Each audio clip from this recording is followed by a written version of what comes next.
Soy un reportero algo especial. Recorro los lugares y los hechos que han sentado las bases de lo que somos hoy en día. Me gusta ver, preguntar, investigar y contar lo sucedido. Porque soy un reportero de la historia.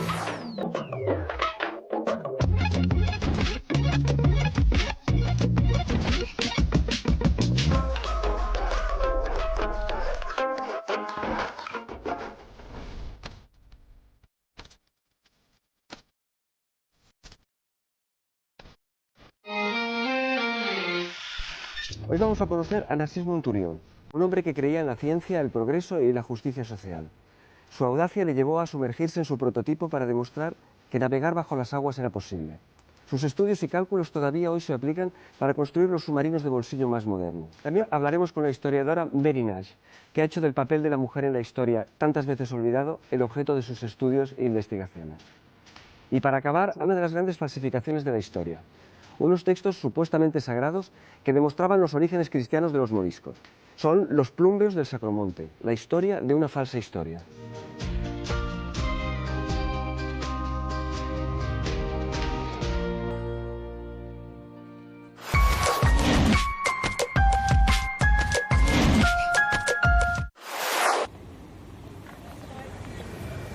Decía Mark Twain que un hombre con una idea nueva es un loco hasta que no se demuestra que esa idea funciona.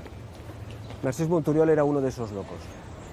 Hoy vamos a sumergirnos en una de sus grandes ideas, en el submarino ectíneo, el bajel pez, el barco pez, que es este es uno de sus prototipos. Hace exactamente 150 años que este submarino, este primer prototipo de submarino, se sumergió en las aguas de Barcelona.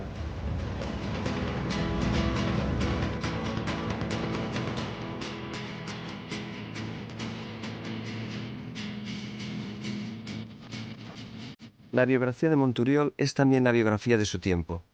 El siglo XIX, el siglo de las utopías, el siglo en el que la técnica y la idea de progreso impregnaban la sociedad y ambicionaban ofrecer una esperanza de cambio y mejora ilimitados. De Monturiol sabemos que fue el constructor del primer submarino, pero de toda su faceta, digamos, política, social, se conoce más bien poco, ¿no? La gente en general conoce más bien poco. ¿Cómo era él desde este punto de vista? Él pertenece a un movimiento de socialismo o comunismo utópico, pero siempre en esa época justicia social, igualdad, democracia tenían como base el desarrollo científico y técnico, y los ictíneos eran para él un medio para ese progreso social. O sea, no pensó nunca en el submarino como un arma militar inicialmente, sino sí, como otra cosa, ¿no? Sí, pero él efectivamente es su primer proyecto, no tiene por las aplicaciones militares como objetivo primero, que eso realmente es muy singular en sus antecesores y en todos sus sucesores, aunque no lo descarta.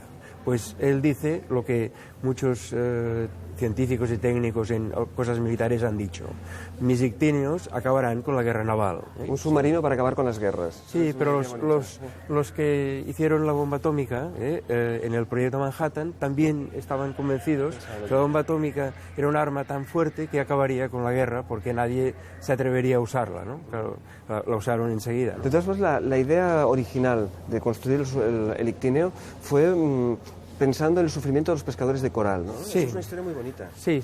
Él iba a Cadaqués, Cap de Creus, refugiado político, ¿no? Porque él lo explica en un discurso en los años 60, es una situación ya distinta, que los perseguidos por las autoridades, seguramente para pasar a Francia, iban por el Cabo de Creus, porque era un sitio tan aislado que la policía, los Mossos de Escuadra en esa época, pues no iba todos los días, ¿no? Y entonces allí podían tener un poco de tregua, y además la gente de Cadaqués los acogía muy bien, los escondía, y allí fue cuando vio los pescadores de coral, que son unos trabajadores que arriesgan mucho por una parte, pero que, claro, al mismo tiempo obtienen un beneficio importante, ¿no? Es bonito pensar que la idea del submarino surgió como una forma de ayudar a una gente, ¿no?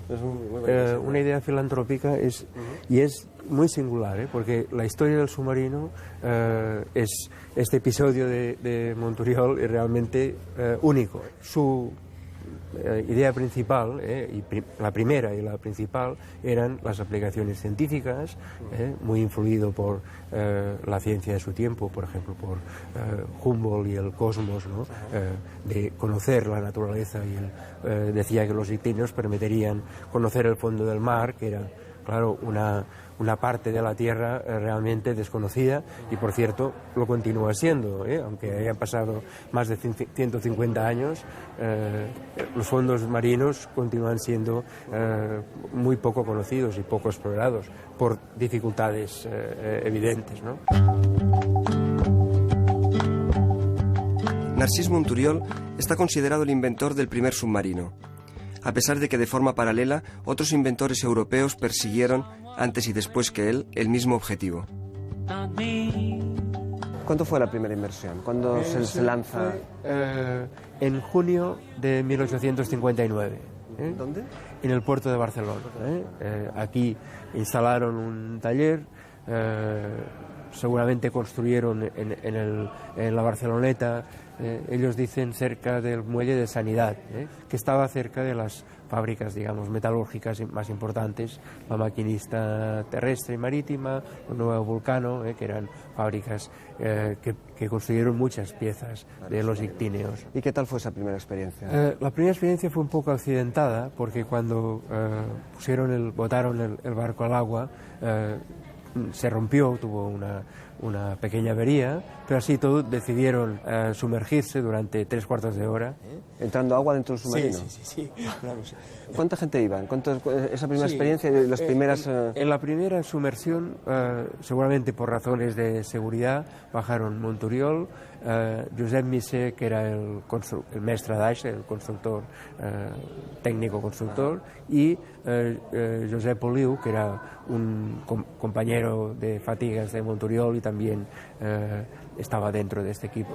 Creo que uno de ellos era soltero y que precisamente esa era una condición importante en esos momentos, ¿no? Visto el riesgo de la peripecia, ¿no? Missé se ofreció a pesar de las condiciones técnicas un poco desfavorables, a sumergirse, diciendo esto: yo estoy soltero, Monturiol, y nadie me espera en casa. Nadie me espera en casa.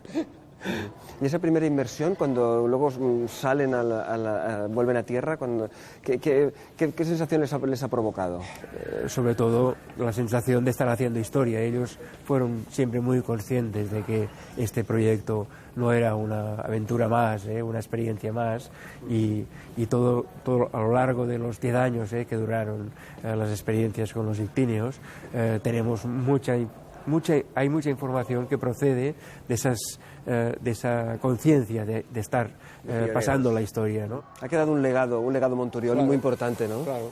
En la navegación submarina. Él, quizás por haber sido impresor y librero, pues tuvo siempre mucho interés en publicar las cosas que hacía, quizás con más cuidado de no revelar demasiados secretos, pero al acabar la empresa, él abocó toda su experiencia en un libro que no consiguió publicar, pero se publicó pocos años después de su muerte, que claro, es el primer tratado de construcción de submarinos de la historia. En pleno siglo XXI se está construyendo el Ictíneo 3, un submarino que continúa la senda iniciada por Monturiol.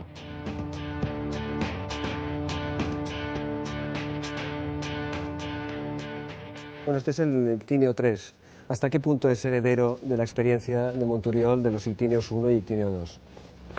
Bien, la mayor parte de problemas de la navegación submarina la solucionó Narcís Monturiol con sus 2 submarinos y la gran cantidad de pruebas. Y a partir de este libro se empezaron a fabricar submarinos que funcionaban en el mundo ya a final del siglo XIX. O sea, podemos decir que no os habéis inventado nada nuevo, que vuestro Ictíneo 3 es realmente el hijo pequeño, el heredero del Ictíneo 1 y Ictíneo 2. Sí, nosotros para la construcción del Ictíneo 3 hemos partido del ensayo sobre el arte de navegar por debajo del agua de Narcís Monturiol, que sienta todas las bases científicas.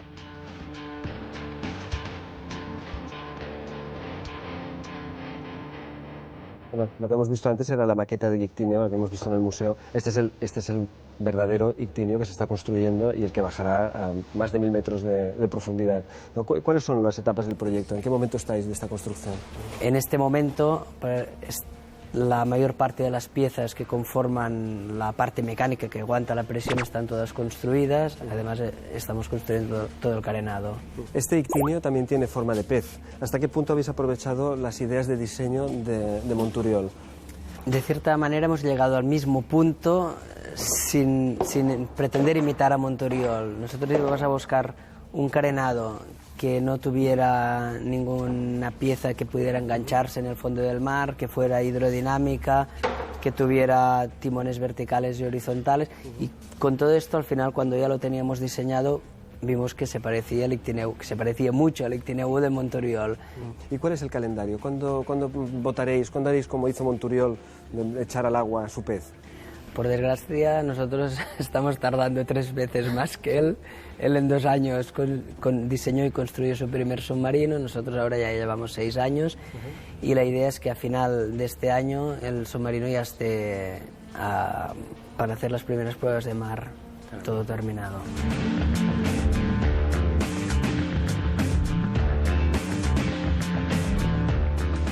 En estas aguas oscuras y espesas del puerto de Barcelona, el 28 de junio de 1859, Narcís Monturiol se sumergió por primera vez con el ictíneo número 1, el primer prototipo de submarino. Narcís Monturiol, un hombre aventurero, un hombre capaz de explorar los abismos de las profundidades como no había hecho antes hombre alguno, de atreverse, un hombre que sin ser ingeniero resolvió complejos problemas mecánicos con su submarino, un hombre que sin ser marino resolvió problemas de navegación también muy complejos y un hombre que sin ser médico afrontó problemas sobre la fisiología humana y la capacidad de resistencia del hombre a las profundidades, problemas no solamente anatómicos sino incluso psicológicos, para poder afrontar la experiencia del ictíneo. Ahora hemos visto el ictíneo número 1, el prototipo, hemos visto el ictíneo número 2, su segundo submarino mucho más perfeccionado, y ahora en la fila, en estos mismos momentos, está el ictíneo número 3, el prototipo nuevo que va a recoger el legado de Narcís Monturiol. Un legado que es el de el enfrentamiento a las profundidades, el enfrentamiento a nuestro miedo, a la oscuridad y a lo desconocido, el enfrentamiento al misterio del mar.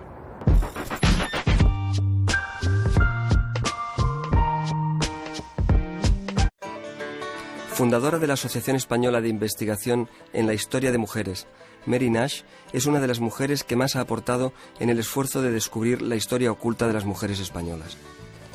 Usted es irlandesa. ¿Cómo es que ha venido a parar a Barcelona y cuál es, digamos, su peripecia vital y académica? Bueno, soy irlandesa y afincada en Barcelona desde hace muchísimos años.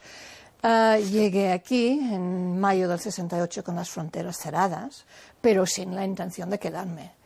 Y lo que hay que decir entonces es empecé a estudiar de nuevo en Barcelona porque no se me convalidó mi licenciatura. Fue en pleno franquismo también, hay que recordar aquella época. Me convertí en estudiante y también tuve la inmensa suerte de encontrar una documentación totalmente desconocida en el infierno.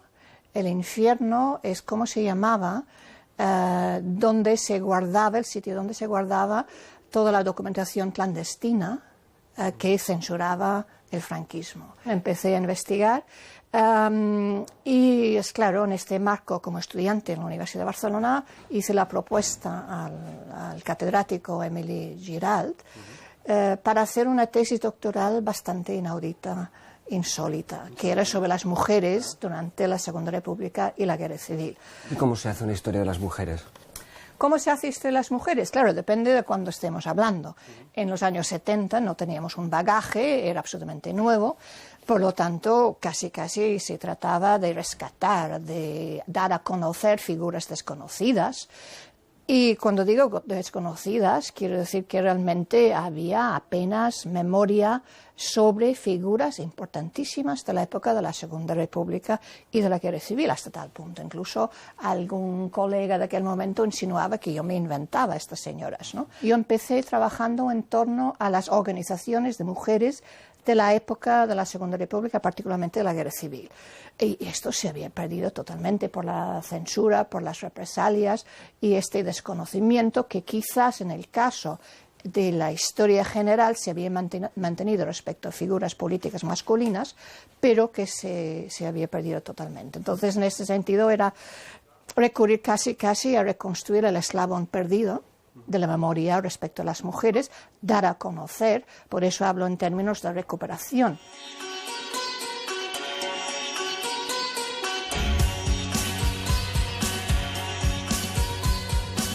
Usted se ha centrado en determinados periodos históricos, ¿no? La Guerra Civil, la República. ¿Por qué en estas épocas concretas?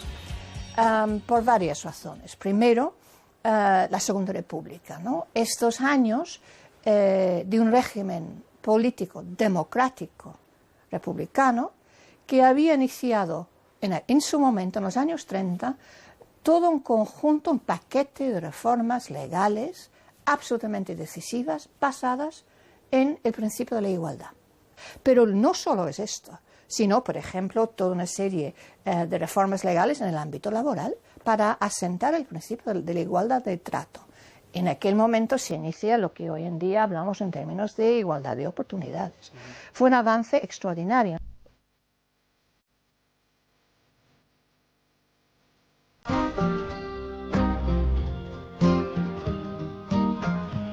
¿Puede decir que ha habido una violencia de género historiográfica sobre las mujeres? Sí, en el sentido de que estamos frente a una enorme dificultad que existía aquí, en España, y además acentuada por una dictadura de 40 años, pero también a nivel internacional, en el sentido de la dificultad de reconocimiento de las mujeres como sujetos históricos, es decir, como personas o colectivos capaces de incidir en las dinámicas históricas.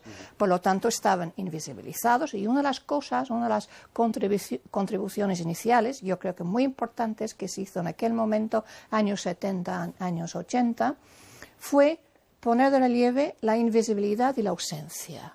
Visto desde la perspectiva de hoy parece bastante elemental y obvio, ¿no? Pero en aquel momento fue todo un descubrimiento y con enorme dificultad, diría además, ¿no? Para que se aceptara, por ejemplo, la idea de la especificidad histórica de las mujeres, es decir, que las mujeres viven contextos históricos, dinámicas históricas, acontecimientos, eventos, por ejemplo, la revolución industrial o los cambios políticos de manera diferente que los hombres. Por ejemplo, el tema político. Siempre se hablaba en aquel momento de que se había implementado el sufragio universal.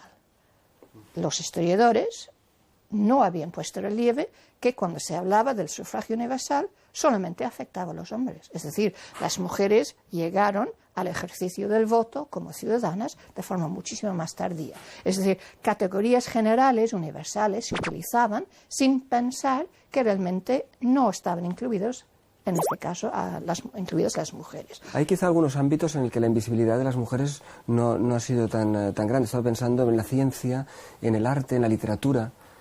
¿Esto se podría aplicar al conjunto de la historia de alguna manera? Y siempre me acuerdo que cuando empezaba las clases, muchas veces hacía una pequeña prueba, ¿no? de que el alumnado, los estudiantes, las estudiantes nombrasen una docena de mujeres famosas. Y siempre salía Madame Curie. Es decir, hay algunas figuras, pero luego hay otras figuras que han quedado más al margen o más desconocidas en general. Entonces sí que desde la historia de las ciencias se está incorporando más figuras en este sentido. Desde la literatura diría que es otro caso diferente. ¿Por qué? Porque las mujeres autoras literarias, si bien, por ejemplo, en el siglo XIX tenemos, o en el XX, tenemos mujeres que escribían con un seudónimo masculino, pero esto ya luego cambió. Entonces, yo creo que en la literatura reconocida desde la perspectiva de las mujeres que ha sido pues más fácil, ¿no? que otros campos. ¿Y en qué punto estamos hoy en día sobre este tema y qué investigaciones más interesantes o más punteras se están realizando? Bueno, ¿en qué punto estamos?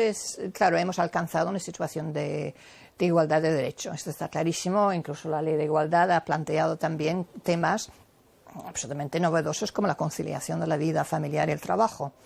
Pero esa es la ley. El tema sigue siendo el comportamiento social, sigue siendo las creencias, y en este sentido la sensación que tengo, se ha avanzado muchísimo. Las mujeres han accedido pues a puestos de trabajo, educación, etcétera, etcétera. pero tengo la sensación de un cierto retroceso en cuanto a la valoración de este proceso que se ha llevado a cabo.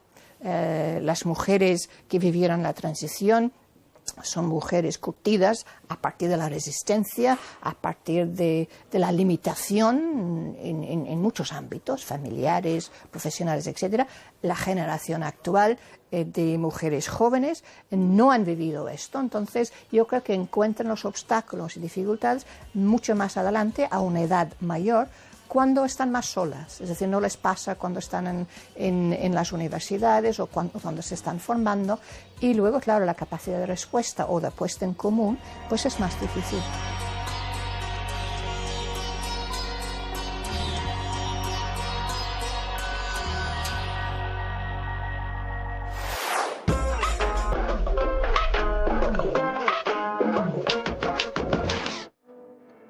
La historia de los libros plúmbeos nos sumerge en una trama que parece perderse en los siglos y en la que se mezclan historia, leyenda y mistificación en una de las conspiraciones más ambiciosas del siglo XVI.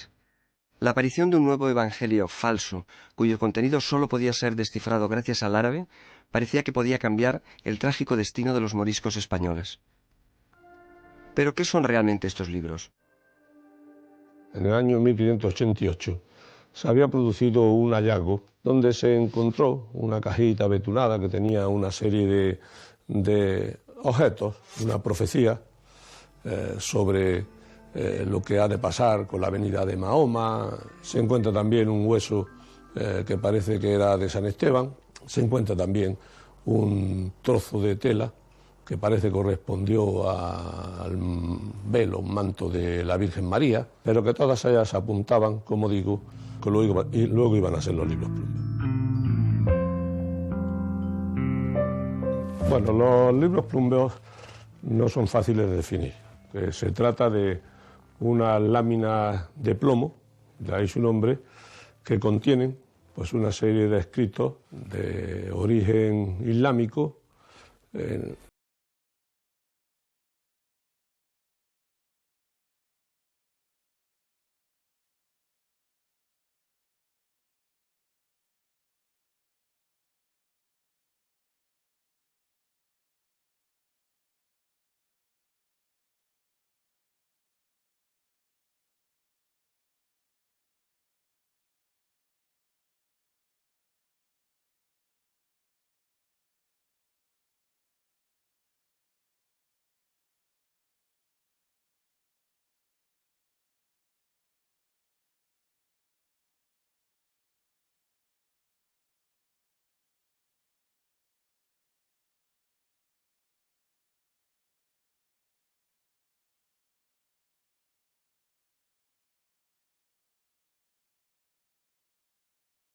Funcionan también como doctrinas políticas, como son el catolicismo y el islam.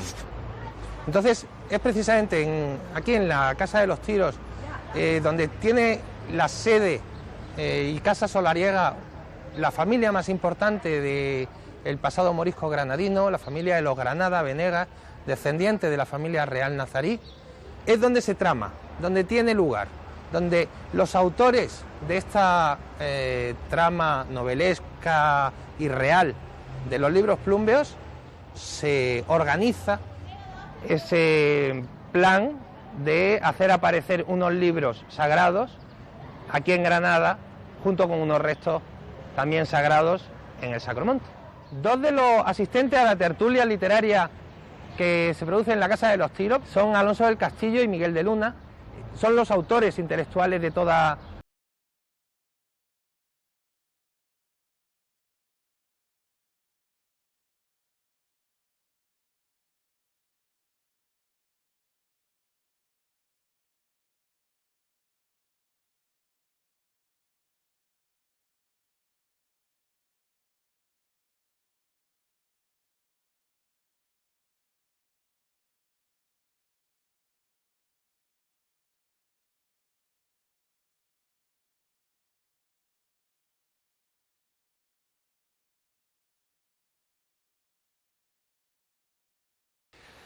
se le presenta una oportunidad única de poner en el mapa de la cristiandad a una ciudad con un pasado árabe que de alguna manera hay que borrar. Y entonces esa oportunidad se convierte no solamente en un éxito religioso, sino además en un éxito político que tiene como consecuencia directa, inmediata, la explotación de ese hallazgo y la construcción de esta impresionante abadía que, para las dimensiones de lo que podía ser Granada, una ciudad pequeña.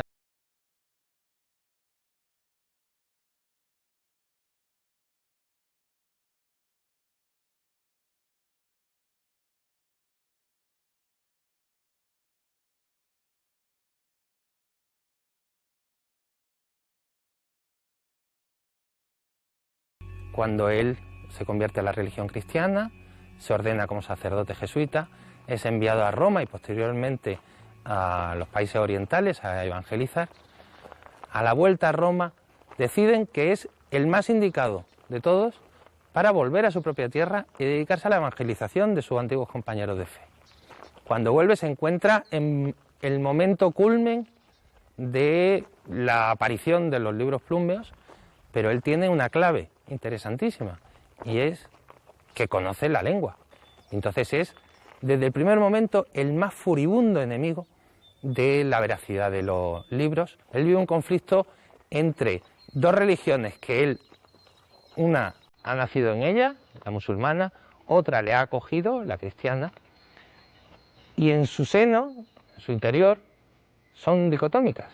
Y sin embargo los libros le están planteando que son una síntesis.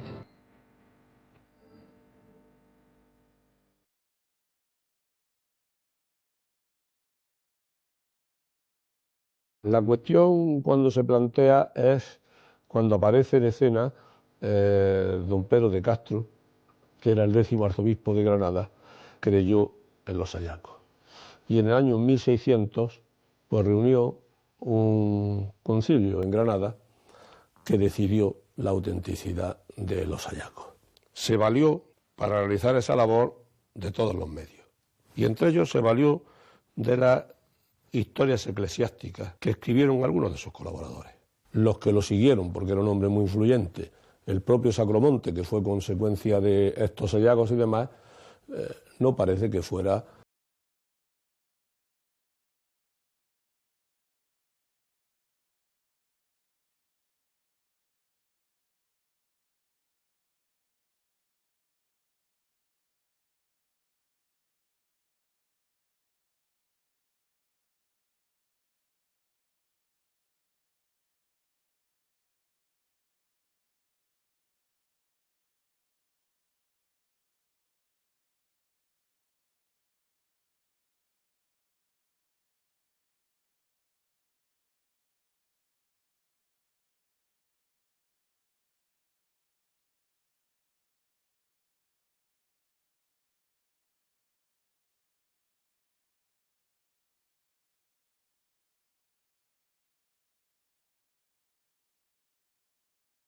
Falsos, y que las reliquias encontradas, las reliquias de los santos, son verdaderas. Provoca que las reliquias quedan aquí en Granada, pero sin embargo los libros plúmbeos son mandados a Roma, donde son archivados durante siglos y no se puede ni siquiera acceder a ellos hasta prácticamente el año 2000, en que ya finalmente son devueltos a Granada. Entonces, de acuerdo con el que entonces era el cardenal Ratzinger, pues vinieron a Granada. El Vaticano sencillamente se quedó con ellos porque después de muchas vicisitudes consiguió el Vaticano que fueran allí a su sede. Es verdad que lo guardó pues como cosa condenada, al fin y al cabo.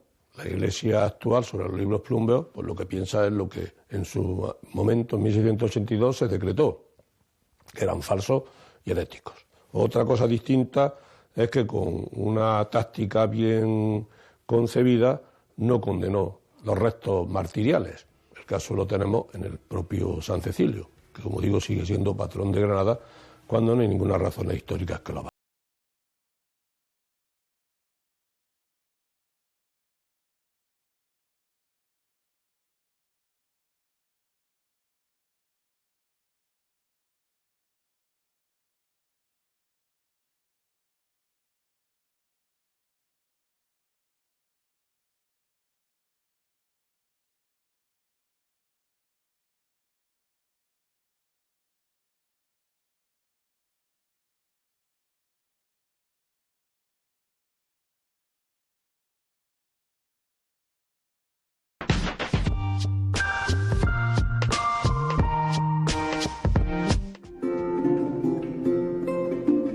Este personaje que se gira sobre la grupa para mirarnos con gesto altanero fue don Gaspar de Guzmán y Pimentel, conde duque de Olivares, hombre clave en la política española del XVII. Esta pintura fue un encargo que el valido de Felipe IV le hizo a Velázquez, a quien conoció en Sevilla y llamó a la corte una vez en el poder.